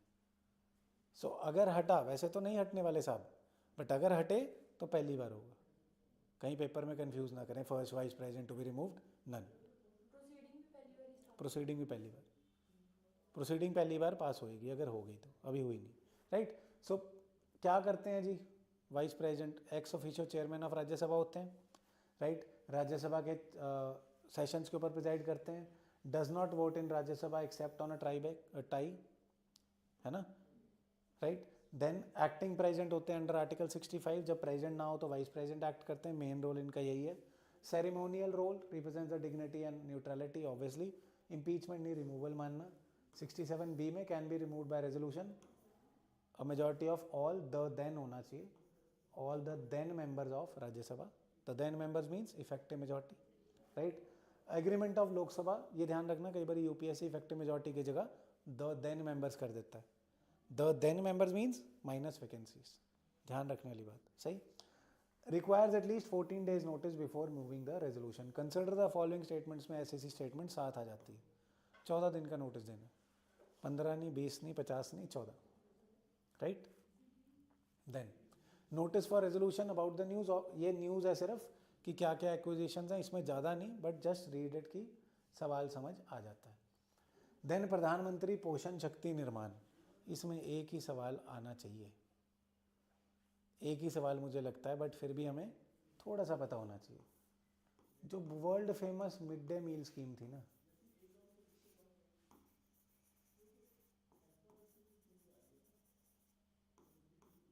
वो अभी है। ऐसे ऐसे सवाल यूपीएससी 1-2 बार पूछ चुका है। Which of the following schemes has replaced this scheme, और what is the new name of this scheme. 2-3 साल में 2-3 बार ऐसे ऐसे ऑप्शंस आ चुके हैं। सो ये प्लीज़ इतना ही नोट कर लेना, बाकी मिड डे मील स्कीम वाली बातें सेम है, फैक्ट सेम है। कौन सी क्लास को मिलते हैं ये खाना, 1ली से 8वीं तक, है ना, 8वीं तक मिलता है खाना। और कौन से स्कूल में, Bal Vatika schools, state schools and state aided schools as well, तीनों बातें लिखी हैं इसमें, स्टेट के मेंटेन्ड एंड स्टेट के एडेड एंड बाल वाटिका, बस यही बात इसमें पढ़ने वाली है। बट मेरे को लगता है अगर सवाल आया इससे आगे नहीं आने वाला, आई डोंट थिंक सो। बाकी एक बारी प्रोविजंस अगर आप कहते हैं तो we can read it. Central government has revise the prices of food items, right. National programme और मिड डे मील स्कीम को ये नाम रख दिया गया है, प्रधानमंत्री Poshan Shakti Nirman scheme, right. Centrally sponsored scheme है, मतलब स्टेट एंड सेंटर दोनों पैसे देते हैं, सेंट्रली स्पॉन्सर्ड है। हॉट कुकड मील मिलता है जी, गरम गरम खाना in Bal Vatika and classes 1 to 8 in government and government aided schools, सरकारी, सरकारी एडेड एंड बाल वाटिका, पहली से लेके 8वीं तक। क्यों दे रहे हैं खाना? इससे दो प्रॉब्लम सॉल्व होती हैं, एक तो न्यूट्रिशन की, है ना, माल न्यूट्रिशन सॉल्व होता है, और दूसरा खाने के लालच में लोग आ जाते हैं। पर हो क्या रहा है प्रैक्टिकली, अगर आप देखो ना क्या होता है, यहाँ पे जो टीचर्स हैं वो पढ़ाते नहीं। मेजॉरिटी ऑफ द स्कूल जहाँ मिड डे मील स्कीम बन रही है, बच्चों को आते सार खाना बनाने में लगा दिया जाता है। कहने को बनाना चाहिए टीचर्स और स्टाफ को, बट बहुत सारे बच्चों को ऐसे लगा दिया जाता है कि जो कंट्रोलेबल है, चल बेटा तो प्याज काट दे, चल बेटा तो आलू धो दे, और वो खाना खुना खा के अपने अपने घर चले जाते हैं। नहीं सर, स्कूलों में नहीं बनता, मंगवाया जाता है, but practically go to not in Chandigarh. India में 2 डिवीजन है ना, एक इंडिया एक भारत है। इंडिया शहरों में बना बनाया मिल रहा है, भारत में जाके देखो खाना पीना खा के चल देते हैं, और फिर उनके हाँ कम्युनिटी किचन हो जाता है। और even in the schools the learning outcomes, चाहे खाना बच्चा ना भी बना रहा हो, learning outcomes are very poor. 8वीं 10वीं क्लास का बच्चा भी एक नॉर्मल एडिशन या नॉर्मल कैलकुलेशन नहीं कर पा रहा। ये सब वही स्कूल है जिसमें सिंगल टीचर ही होता है, सब वही पढ़ाता है। अच्छा, so schools would matter but the learning outcomes matter more, but it is bad? No, it is a progressive step, है ना। पहले हमारे पास स्कूल थे ही नहीं, कोई पढ़ता था ही नहीं। अब हम लिटरेसी की तरफ जा रहे हैं, तो फिर हम इंटेलेक्ट की तरफ जाएंगे, है ना। तो क्या वो स्कूल जिसमें एक ही टीचर हो बुरा है? नहीं, है ना। It depends upon the outcomes and it depends upon the quality, but पहले अवेलेबिलिटी होएगी तभी उसको इम्प्रूव करेंगे। अवेलेबिलिटी एंड लिटरेसी हमने बढ़ा ली है, अब इसको इंटेलेक्ट की तरफ लेके जाएंगे। This is what a positive outlook should look like for a civil servant. सही जी, इसके सिवाय इसमें कुछ खास और पढ़ने वाला नहीं है, but we must read it once. Then Amrit Gyan Kosh portal, what is this portal? पहले ये पढ़ लेते हैं, व्हेन यू प्रिपेयर टुगेदर, साथ में जो प्रिपेयर कर रहे हैं। फिर बाद में forget civil services conduct rule, बाद में जब प्रीलिम हो जाता है फिर आप में आग आ जाती है। एनी हाउ, सो ये सिविल सर्विसेज की क्यों बात है? बिकॉज इसमें भी सवाल वही है, ये मिशन कर्म योगी है, एक मिशन कर्म योगी। मिशन कर्म योगी किस लिए थी? सिविल सर्विसेज, सिविल सर्वेंट्स की ट्रेनिंग के लिए। अब जब आप जॉब ज्वाइन करते हैं ना, बहुत सारे पोर्टल्स आपको ऑपरेट करने होते हैं। आपको लीव लेनी है तो ऑनलाइन पोर्टल पे लिखना पड़ेगा, आपने जो परफॉर्मेंस करी है अपने पोर्टल पे डालना पड़ेगा कि आज मैंने ये करवाया वो करवाया। देन इवन ड्यूरिंग जॉब आपको ट्रेनिंग मिलेगी। एक इसका आई गॉट पोर्टल बहुत फेमस हुआ था गवर्नमेंट ट्रेनिंग के लिए। So similarly under this mission Karma Yogi, now this portal has been made, Amrit Gyan Kosh portal, right. So what is it about? Union ministry of personnel ने निकाला, obviously personnel deals with civil services, so ध्यान रखना। Jointly developed by capacity building commission and कर्म Yogi Bharat, no need to learn. Then क्या है जी platform? Self reliance in governance training and strengthen governance training. It is developed on the iGOT platform, वही government officers की training वाला platform, उस पर बनाया गया। It aligns with 15 of the 17 sustainable goals covering health education, उस बारे में ट्रेनिंग दी जाएगी, right. The curated resources enable faculty to align their teaching with global standards addressing India's unique administrative challenges. So Karma Yogi Bharat तो आपने को पता ही ना चाहिए, फ्लैगशिप स्कीम है। So mission Karma Yogi, a comprehensive institutional framework to deliver the program objectives effectively for the training of civil servants. कर्म योगी for civil services, right? Special purpose vehicle बनाया जाएगा कर्म योगी भारत। कई बार कंसिडर द फॉलोइंग में आ जाता है कि स्पेशल पर्पस व्हीकल बनाया गया था कर्म योगी, या नॉन प्रॉफिट इंडस्ट्री थी। नहीं जी, एसपीवी था। एसपीवी क्या होता है? कुछ नहीं है, ऐसे फालतू वर्ड्स बताते हैं। एसपीवी इज़ नथिंग बट आपने काम चलाना है एज अ गवर्नमेंट, आप उस काम के लिए एक अलग यूनिट बना देते हो, that this is for the purpose of कर्म योगी। So that unit might be in form of trust, might be in form of company, but that purpose, special purpose vehicle is one method of performing the mission. That's it. कोई बहुत बड़ी बात नहीं है, ऐसे नाम दे देते हैं, राइट जी. The SPV has been incorporated in name of Karmayogi Bharat under Section 8 of Companies Act 2013. So Section 8 ये लिख लेना अपने पास यार, ये कभी कभार काम आ जाता है. Section 8 of Companies Act 2013 is those companies which are not for profit companies. Section 8 Companies Act 2013, not for profit companies.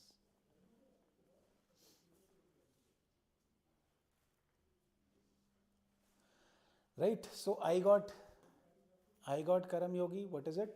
Integrated government online training for civil servants. Right, इतनी बात याद रखने वाली है, nothing else. ये अच्छी कहानी थी. अभी जो बाइडेन कहाँ के राष्ट्रपति थे, प्रेजेंट यूएसए. तो यूएसए की प्रेसिडेंटशिप अब किसने जीत ली है? डोनाल्ड ट्रंप साहब. राइट, सो डोनाल्ड ट्रंप के जीतते ही जो बाइडेन जा रहे थे, जाते जाते अपने बेटे को किसी केस में पार्डन दे गए. पार्डन इज बाइज्जत बरी, पार्डन कर दिया गया. राइट, उसके खिलाफ कोई केस चल रहे थे एंड उसे पार्डन कर दिया गया. तो बहुत ज़्यादा क्रिटिसिज्म हुआ उसका कि आप जाते जाते अपने बेटे को ही पार्डन दे गए. और उन्होंने बोला कि कमला हैरिस को भी देंगे, एट्सेट्रा एट्सेट्रा, बहुतों को देंगे जाते जाते. सो क्रिटिसिज्म तो था, बट हमारे लिए क्या सवाल बनता है कि pardoning president, power of the president, pardoning power of the Indian president versus the US president. एक मोटा फर्क देखना हो अगर, एक, वहाँ पे कौन सी टाइप ऑफ सरकार है यूएस में?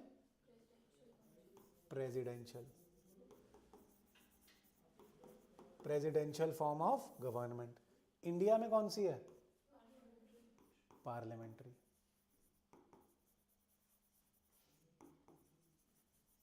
सो पार्लियामेंट्री फॉर्म ऑफ गवर्नमेंट में क्या होता है? प्रेसिडेंट इज बाउंड बाय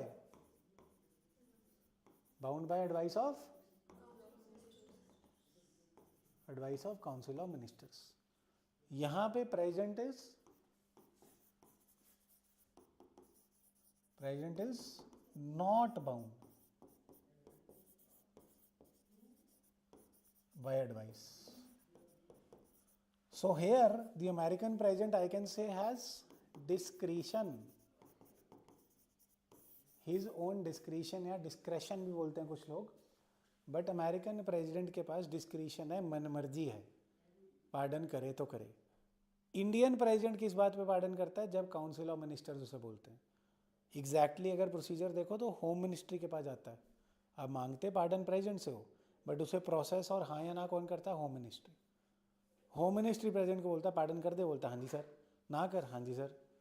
तो over here the Indian president is हाँ जी सर,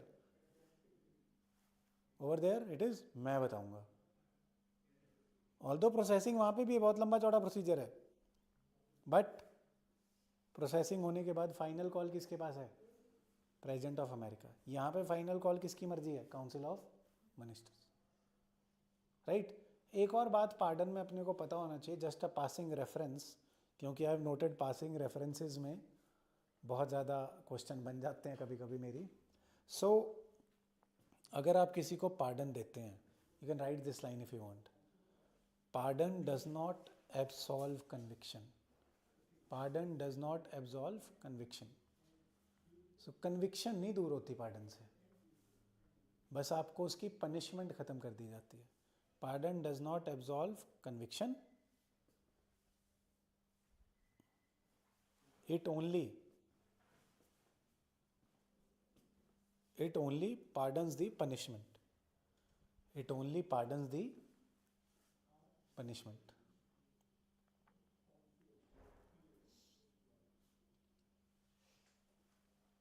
एक और बात, क्या प्रीएम्प्टिव पार्डन्स भी हो सकते हैं? एक और बात समझने वाली. प्रीएम्प्टिव मतलब अभी क्राइम किया ही नहीं मैंने, बट मेरे पापा प्रेसिडेंट बन गए तो जाते जाते बोल गए अगला कोई भी ये क्राइम करेगा तो उसके लिए मैं पार्डन दे के जाता हूँ. ऐसा हो सकता है? नहीं. Preemptive pardons are not allowed. Right. ये 3-4 बातें नहीं हैं. बाकी इंडिया के प्रेसिडेंशियल पावर पार्डन की कहाँ पे है? ये आर्टिकल भी ध्यान रखना, ये प्लीज़ आर्टिकल भी ध्यान रखना है 72, पावर्स ऑफ द पार्डन. हमारे प्रेजेंट के पास कौन सी पार्स हैं? मैंने ऐसे याद करा हुआ था, PCNR 3 Rs, पार्डन, कम्यूट और रिमिशन, रिमिट, राइट। सो पार्डन की पार मतलब टोटल एब्सॉल्व कर देना, टोटल छोड़ देना। सो पार्डन की पार कहाँ पे है? कोर्ट मार्शल के लॉज में प्रेसिडेंट पार्डन कर सकता है। यूनियन लॉ का कोई ऑफेंस हो, प्रेसिडेंट पार्डन कर सकता है। डेथ सेंटेंस चाहे यूनियन लॉ में हो चाहे स्टेट लॉ में हो, प्रेसिडेंट पार्डन कर सकता है। पार्डन मतलब कंप्लीटली खत्म सज़ा, सज़ा कन्विक्शन नहीं, सज़ा, right.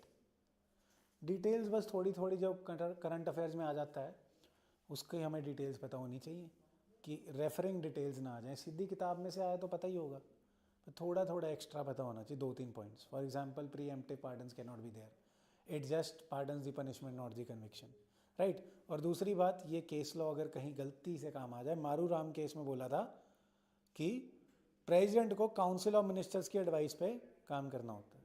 Even in cases of pardon, president has to act on the advice of council of ministers, right. क्या इसका जुडिशियल रिव्यू हो सकता है? इसका आंसर हमेशा हाँ है। कोई भी सवाल हो सकता है हाँ, राइट जी। Then centre urges snake bites as a notifiable disease. Centre urges snake bites as a notifiable disease. पहली बात इसमें सीखने वाली, नोटिफाइबल डिजीज क्या होता है? एनीबडी? जो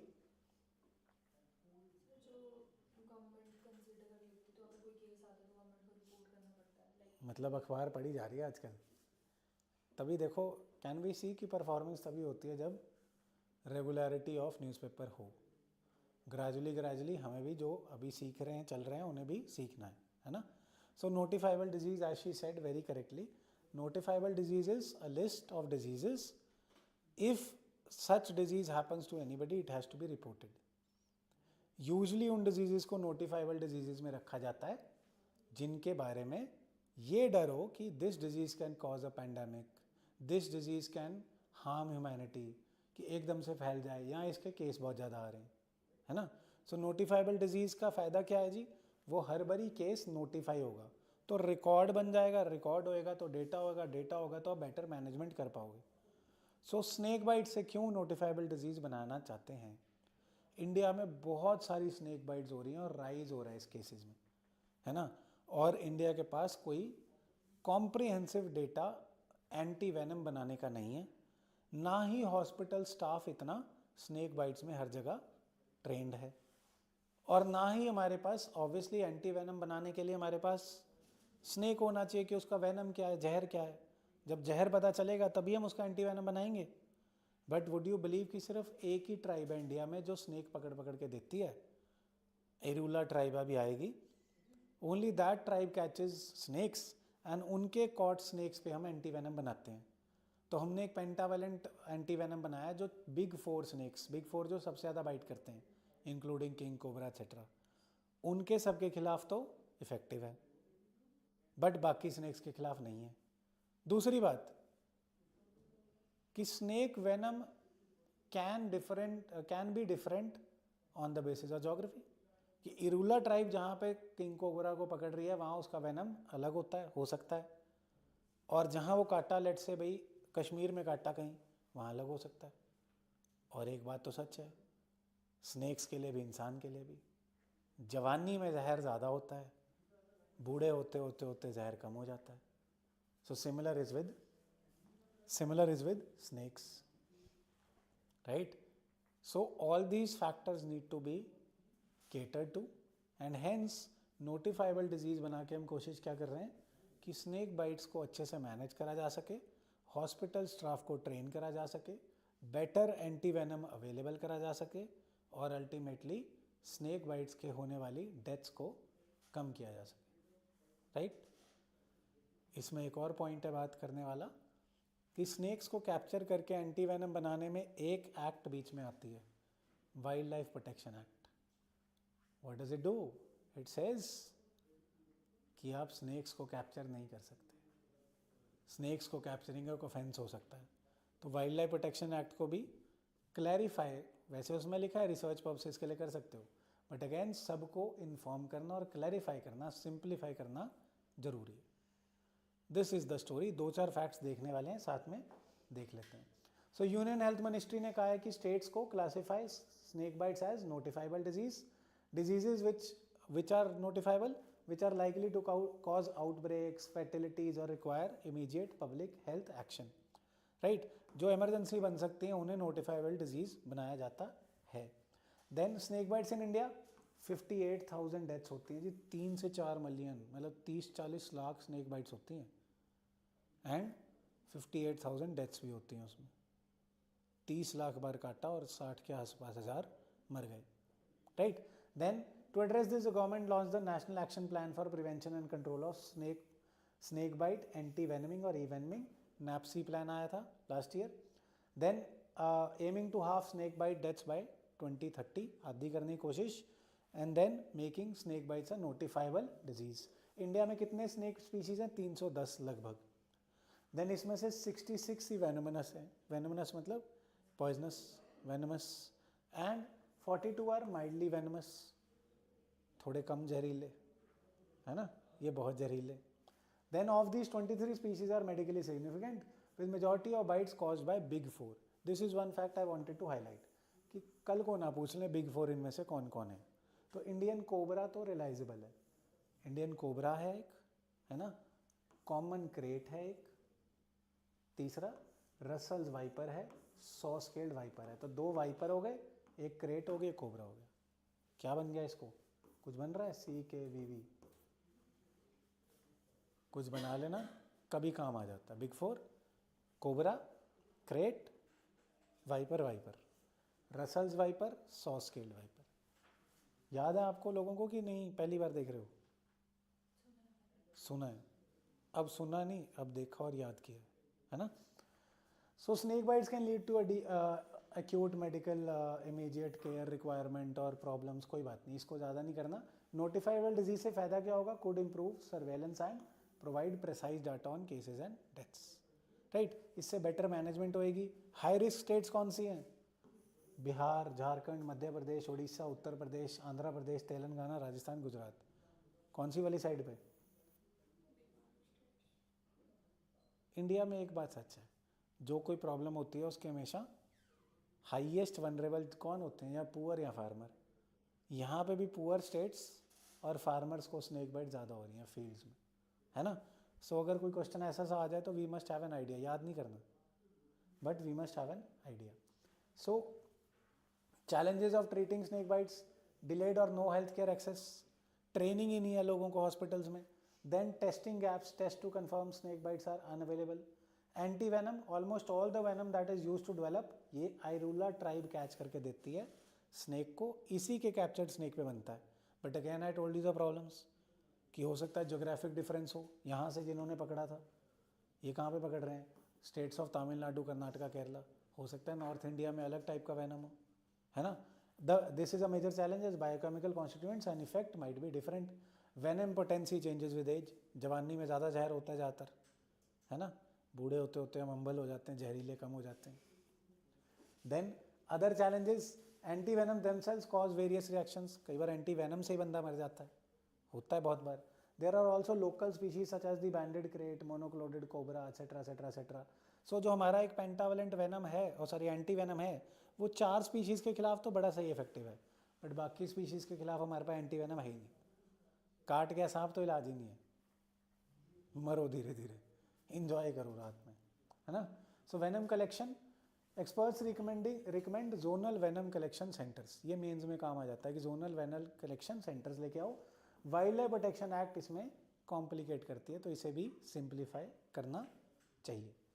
then last thing, judicial ethics, ये क्यों न्यूज़ में रहा अगेन? एक हाई कोर्ट के जज साहब ने अपनी स्टेटमेंट में बोल दिया कि यार इंडिया हिंदुओं का देश है, मेजॉरिटी के हिसाब से चलना चाहिए, मिनॉरिटी को इनकी माननी चाहिए। मिनॉरिटी की बेइज्जती कर दी इन्होंने। कोई बात नहीं, जो भी हो रहा है मिनॉरिटी को मेजॉरिटी के हिसाब से चलना है, right. So what happened then? The news came out कि इनका रिमूवल करो, but removal is a very tedious process. एक second, just a minute.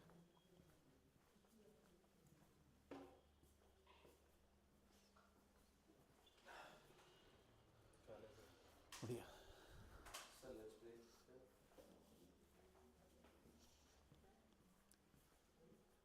So then it is about कि रिमूवल करते करते साथ में जुडिशियल एथिक्स की बात आई, दैट शुड जजेस से दीज थिंग्स। इसमें लेटेस्ट न्यूज़ डेवलपमेंट क्या है कि रिमूवल का प्रोसेस कोशिश कर रहे हैं, बट सुप्रीम कोर्ट ने इनकी सारी ऑब्जर्वेशंस को मंगाया है और उस पर बोला है कि इन्हें रिस्ट्रेंट करना चाहिए। सुप्रीम कोर्ट इनकी स्टेटमेंट्स को सपोर्ट नहीं करता, अपने आप को अलग रखता है इनसे, and they will manage it accordingly. बस इतनी सी बात है। बट हमें क्या पढ़ना है साथ में, जस्टिस शेखर कुमार यादव, नाम नहीं याद रखना, has faced widespread criticism for comments made during an event organise by legal cell of Vishwa Hindu परिषद। विश्व हिंदू परिषद में जाके जज्बाती हो जाते हैं भाई साहब और माइनॉरिटीज़ के खिलाफ बोलने लगते हैं। माइनॉरिटीज़ की प्रोविजंस कौन सी थी, हमने पढ़ी थी last week, 29-30, right? So controversial remarks and backlash. Justice Yadav stated that country operates as per the wishes of majority. He made divisive remarks comparing values taught to children of different communities. So फालतू की बातें इन्होंने बोली। So इन्होंने बोला कि uniform civil code भी लेके आओ, हम लोग तो गॉड एंड गॉडेसेस वुमेन को भी मानते हैं, आप लोग मैल ट्रीट कर रहे हो तो हटाओ। सो सुप्रीम कोर्ट ने बोला इशू की डिटेल्स बताओ and matter is under consideration. Criticism legal fraternity से भी हुए। प्रशांत भूषण की violation of judicial ethics committee ने भी बोला कि एथिकली चलो, बट इसमें याद करने वाला कुछ नहीं। स्टैंडर्ड्स फॉर जुडिशियल कंडक्ट, इधर से थोड़ा सा देखने वाली बात है, राइट? सो 1985 में UN basic principles on independence of judiciary में भी they tried to bridge the gap between ideal judicial independence and real world practicalities. So UN के प्रिंसिपल्स हैं, ये बैंगलोर प्रिंसिपल्स भी UN के, इंडियन कॉन्स्टिट्यूशन के नहीं है, राइट? सो UN प्रिंसिपल जस्टिस अपहेल्ड हो, ह्यूमन राइट्स प्रिजर्व हो and courts act without discrimination. Hindus के फेवर में अगर बोल रहा है तो कोर्ट में भी तो डिस्क्रिमिनेट करता होगा, बिल्कुल, that should not happen, right? Restatement of values of judicial life, it is a code of judicial ethics comprising 16 points adopted by supreme court. Main में काम आ जाएगा, मेंस में, राइट? ये सुप्रीम कोर्ट ने अडॉप्ट करा है। Then Bangalore principles of judicial conduct 2002, ये UN इकोसॉक ने करा है। सीधा सीधा कई बार प्रीलिम में सवाल बन जाता है। मैंने तो बनाया जुडिशियल एथिक्स, सिंपल बनाया थोड़ा, बट अगर यूएन इकोसॉक का ऑप्शन दे देता which of the following bodies headed this, then हम फंस जाते, है ना? सुप्रीम कोर्ट या कोई जुडिशियल वाला आंसर कर देते, इकोसॉक ना कर पाते। बट इकोसॉक क्यों कर रहा है? बिकॉज सोशल जस्टिस के लिए ये लोग फाइट कर रहे हैं, right? So UN इकोसॉक adopted resolution to complement the UN basic principles which requires जजेस to act with dignity, impartiality and independence, respecting the social diversity. Bangalore principles इसमें याद रखने वाले हैं और कुछ भी नहीं। इम्पीचमेंट प्रोसेस कैसे होता है जजेस का? रिमूवल होना चाहिए वैसे। हाउ आर जजेस removed in India? High court and supreme court के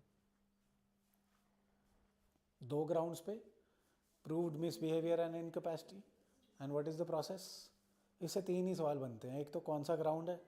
दो ही ग्राउंड है, प्रूव्ड मिसबिहेवियर एंड, हाँ, प्रूव्ड मिसबिहेवियर एंड इनकैपेसिटी। दूसरा दैट इज कि क्या प्रोसीजर है कि स्पेशल मेजॉरिटी चाहिए बोथ हाउसेज में। फिर इंक्वायरी कमीशन बैठेगी, इंक्वायरी कमीशन में कौन कौन होता है? एक सुप्रीम कोर्ट का जज, चीफ जस्टिस या सुप्रीम कोर्ट का जज, एक हाई कोर्ट का जज, in the view of leader of the house, मतलब presiding officer of the house, speaker और चेयरमैन, राइट? सो तीन लोगों की कमेटी बनेगी, वहाँ पे जज को अपने आप को डिफेंड करने का मौका दिया जाएगा, and then if both houses pass the bill by special majority, then the president signs it and the जज इज रिमूव्ड। तीसरा कि ये डिटेल्ड प्रोसीजर कहाँ पे दिया हुआ है? जजेस इंक्वायरी एक्ट, कॉन्स्टिट्यूशन में डिटेल्ड प्रोसीजर नहीं है। यही तीन सवाल बनते हैं और कुछ नहीं बनता इसमें से, जजेस रिमूवल में से। आजकल क्योंकि पुराना हिस्टोरिकल चीज़ पूछते हैं, सो कहीं ये पूछें कि भाई आज तक कोई जज रिमूव हुआ है? नहीं। प्रोसीडिंग्स 6-7 बार चल चुकी हैं, बट क्या होता है, या तो पास नहीं होती या फिर जज रिमूव होने से पहले ही रिजाइन कर, right? So these are the things for the day. Any problems, any confusions तो मेरे को बताओ, नहीं तो चॉकलेट खाओ और मौज मनाओ, right? Thank you so much for coming and bearing me. See you tomorrow. हाँ जी, एस्से राइटिंग के लिए I will have a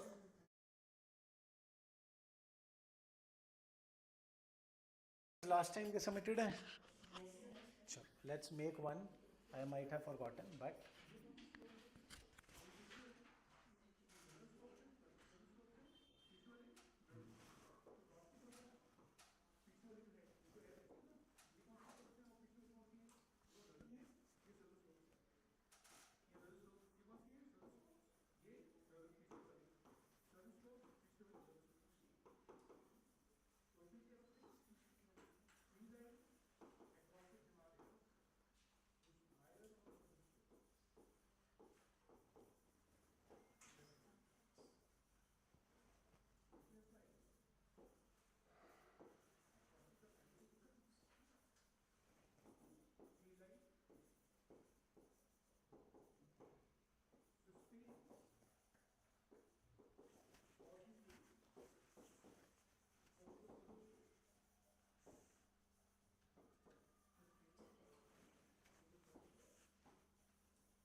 So the question would be, the rise of various conflicts across the globe are a challenge for India.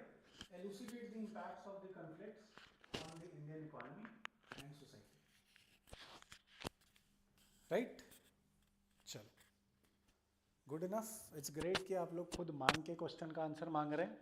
नहीं तो usually people told me कि sir answer मत लिखवाया करो, आप करंट अफेयर की क्लास में तंग करते हो. तभी मैंने लाइव आंसर राइटिंग बंद करी. Right? So that is it. Thank you so much. See you next time.